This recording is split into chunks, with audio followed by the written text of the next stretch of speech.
cool. No, it's not Dr. Phil. No, it's I know, Dr. it's Eli. pretty close. Dr. Eli. You know, who needs Dr. Phil when we have Dr. Eli? Welcome back to Exactly. Louisville Live this morning. Want to let you know we're not going to open up the phone lines this week because Dr. Eli is here to talk a relationship, but we are taking your emails right now live at WBKI.TV. Live at WBKI.TV. You have a relationship concern, you may be thinking about divorce, boyfriend, girlfriend, spat, email us. Dr. Eli is going to answer your question for you. Good having you with us. Hey, nice to be here, guys. First question, who is Dr. Eli? Dr. Eli is a Louisville native. I was away for about a decade in Chicago, and I am back. I'm an assistant professor at U of L in the Kent School of Social Work, the Marriage and Family Therapy program. So I train therapists, I write about couples and families, and I maintain my own practice working primarily with couples and families. Okay, and where is your practice? It's on the Shelby campus, right before Shelbyville and Hurstbourne, about a half mile or so past Oxmoor Mall. And you see his number right there, and you see his website. We're not taking phone calls, but his office is taking phone calls right now. If you want to give him a call, 749-8825, and you see the website, elikaram.com. Anything you send him confidential, if he allows it to share it with us, or you email us, we'll ask the question. No phone calls this week here, but let's talk about, I think of Tipper and Al Gore. That's the first thing. 40 years married, so it's been in the headlines for the last 4 or 5 days. They're getting divorced. What's up with that? First thing I thought is, what goes wrong after 40 years if you stuck it out that long? Right, there's like a bimodal distribution in divorce. So you see people that get married, usually married and divorced within the first 7 years. Yeah. And then we'll see people that have stuck it out for a long time. And Al and Tipper are unusual since they've been in the public eye, obviously, and gone through a lot of things. But another time we see a spike in divorce or people coming to see somebody like me is after the last child is launched. You know, everybody is away at school, and the couple has now realized, hey, we've kind of grown apart, and the kids are not hooking us together, tying us together anymore. So that would be a perfect time to see a marriage and family therapist. I see. And we were talking a little bit earlier, you know, a lot of people may wonder, what exactly is a marriage and family therapist versus a quote-unquote regular therapist? Yeah, that's a good question, Julie, because you know, you can go and see lots of different type of people, counselors, clinical social workers, psychologists, but a marriage and family therapist is going to look at the person in their whole kind of holistic interpersonal context. So Craig, if you're feeling stuck, if you're having problems, a straight kind of individual psychologist might just think about you and what's going on in your head, but a marriage and family therapist is going to figure out what's going on at home. Maybe you got some issues with your wife. Maybe your kids are having some issues. Maybe you're getting into it with Julie at work. Well, I'll tell you what happened. I try to keep him in line. She told me about 3 weeks ago she liked me, but she never would marry me because I drive Oh her my crazy. God, he is completely making that up. She said I drive her crazy. He said I drive. Now, Well, I did probably say that. Isn't that terrible? She said I it 3 weeks ago. tolerate Craig. She said, I she tolerate. goes, Craig, I Good love for you, me. but we can't get married. And I'm like, oh my gosh, it's just terrible. I'm not Do you all that believe bad this? to work Do you with. all believe this story? I don't think they're buying it. She said it on the air. She said it on the air. not. Isn't that Anyway. terrible? See what I have to work with here? But an Don't do it. MFT, This again, would never is going to look at all of these different types of situations and the person in their context, thinking systemically.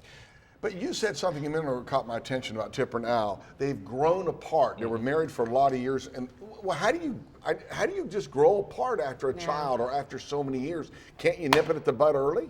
Yeah, and I think couples that know that, if they feel they're getting a little distance with each other, they do practice these rituals, these moments of daily connection that are really important. And the research says, the longitudinal research that's followed couples for years and years and predicted the successful ones from the ones that don't make it, it says, you know, it's the dailiness. It's not the big trips or the grandiose presence. It's the 15 minutes a day spending together, knowing what's up with your partner, the kind of what's up, doc question. Yeah.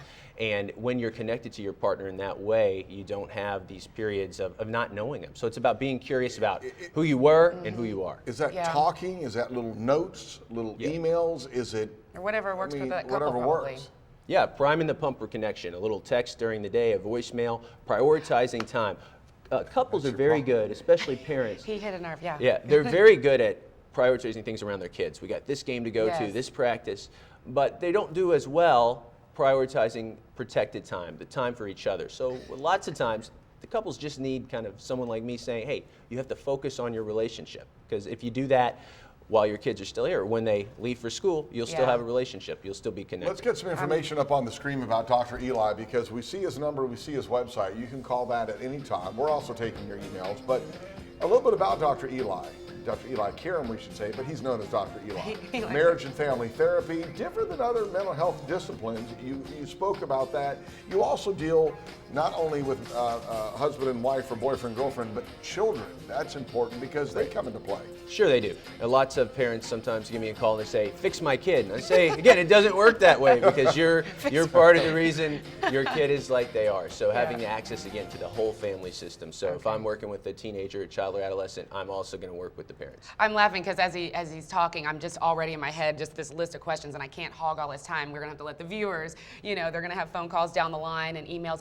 But you touched on something. You were talking about the little checking in, the WhatsApp. And you mentioned like a little text and everything. And am I crazy, or is that a Mars Venus thing? Because in my experience, the women seem to get that, and the men don't. It's like a little thing during the day that just lets you know that you're thinking. But a lot of guys are kind of like, what's the point in that? Right. Men, they get their intimacy stereotypically through sex, but women, they need a lot of other kind of priming the pump, building, setting the stage for that. So that is the text, that is the nice messages that build to that protected time together. See, guys, Well, take I gotta notes. tell you this. Guys, take notes. I have said this on the air. Whatever he says, you got to triple it for Julie. I'm just telling you that right now.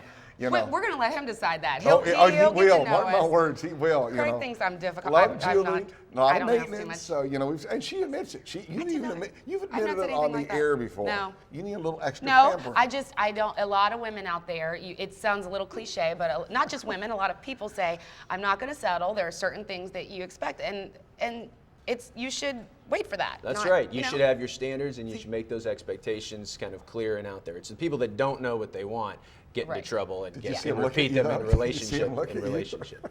I'm ignoring Craig at this point. Hey, you can pick on Craig too. It's all right. What do couples fight about? We're not a couple. We're working together. Like what do couples fight about? Let's talk Probably about in this order: money, sex, and kind of in-laws and household responsibilities. The number Pretty cut and dry. 1 through 4 things. Yeah.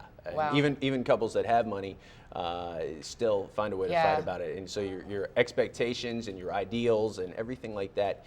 It's good to talk about your partner because a lot of times we have similar backgrounds. We just assume, oh, you grew up this way, you grew up that way. But there's lots of things that you don't talk about till you get married or even till you have children. And I know we have 2 small children at home now, so a lot of kind of my values around parenting my wife's are being kind of stirred up now as we're starting our family. So good things to talk about. You don't have to be in crisis or have a major problem to see a marriage and family therapist. In fact, there's traditional points in the family life cycle like we talked about. Child leaving for school, birth of a child, marriage. It's good times to come in and get a checkup. And what we'll be doing in these segments over the next couple of weeks is talking about when to come in, when to get a checkup. That's a really good point. Just like so many other things, preventative maintenance of a relationship is very important. Exactly. Don't wait for that crisis to arise. Learn the skills. A lot of things what I do is teach couples and families how to fight fair. Learn to do that early on. You won't have problems. Well, and guys out there tend to go, I don't want to go in there to therapy. I don't need therapy. But we got a Cubs fan over here. So you go talk baseball and talk to Eli, right? Talk baseball, talk U of L athletics, Kent School social work. Lots of good ties. And you even accept UK fans too, right? Yeah, sometimes. They got to tell me that up front. There's a different rate for you. Dr. Eli is with us every Monday. When we come back, we're going to have fun, Operation Brightside, and a big event this weekend in St. Matthews.